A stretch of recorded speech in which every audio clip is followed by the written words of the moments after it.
Hello বন্ধুরা, আমি এখন দেখাবো মেয়েদের কামিজের গলার ডিজাইনগুলো আমরা কিভাবে কাটিং করি। আমরা প্রথমত ফিউজিং ভাঁজ করে নেই। এরপরে আমরা সুন্দর করে মার্ক করে নেই, কলম দিয়ে মার্ক করে নেই। নেওয়ার পরে সিজার দিয়ে কাটিং করি। কাটিং করার পরে কাপড়ের উপরে সুন্দর করে আমরা আয়রন দিয়ে এই ফিউজিংটা বসে নেই। ফিউজিংটার নিচে দে ফিউজিংটার নিচে একটা আঠা ধরনের গাম ধরনের জিনিস থাকে, সেটা আয়রন দিয়ে বসে নিই। এরপরে আমরা সুন্দর করে কাপড়ের উপর বসে নিয়ে সেলাই করে আমরা বডির সঙ্গে সেট করি। সেটিং করার পর দেখবেন যে অবশ্যই আপনারা কত সুন্দর নিখুঁতভাবে গলার ডিজাইনগুলো সেটিং করা যায়। তাই অবশ্যই আপনারা দেখবেন, কাজগুলো দেখলে পরে আপনাদের এই কাজগুলোর আইডিয়া আসবে, প্র্যাকটিস হবে এবং আপনারাও করে নিতে পারবেন।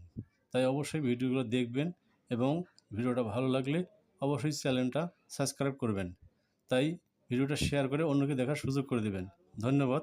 সবাই ভালো থাকবেন, হাতের কাজ শিখুন, নিজের ভবিষ্যৎ নিজেই গড়ে তুলুন।